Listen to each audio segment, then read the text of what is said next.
โอเคครับวันนี้เราก็จะมาสุ่มลัคกี้รอยัลนะครับโอเค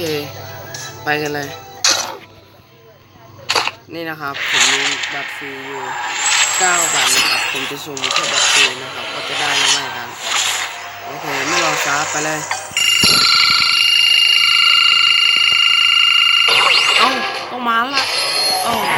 ยังครับยังแทนตู้16แล้วครับ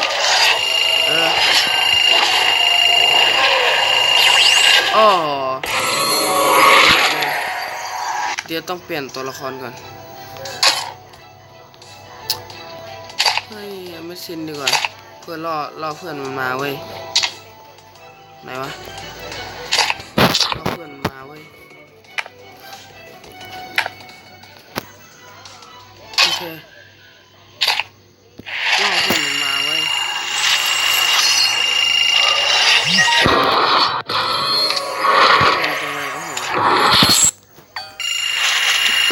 มาต้องมาแล้วล่ะโอ้โหมาต้องมาแล้วล่ะทำไมกล่องดำสงสัยมันให้เปลี่ยนเป็นผู้หญิงนะ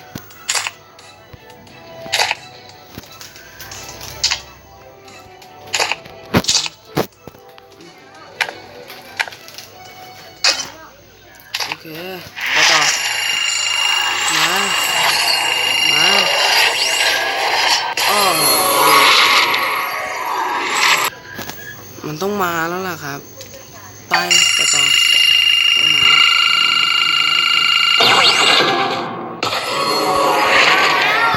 โอ้ยทำน้องเราจะเอาไอ้นี่ก่อนนี่มีบัตรฟรีอีกแล้วโอเคไปต่อต้องมาแล้วล่ะยังไงก็ต้องมาแล้วล่ะทำตู้เยอะแล้วโอ้โหไม่เห็นหน้ากล้องทองเลยเอาอีก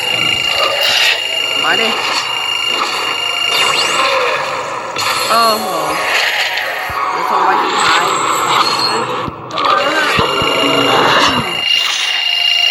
มึงอย่านะ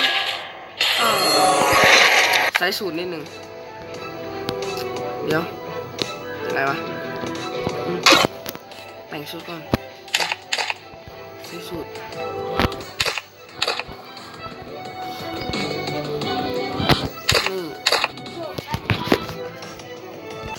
โอเคครับผมจะแต่งกากๆนะครับโอเคใช้สูตรนิดนึง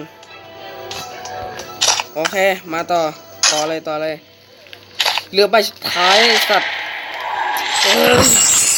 มันต้องมาแล้วล่ะต้องกล่องทองอ่ะ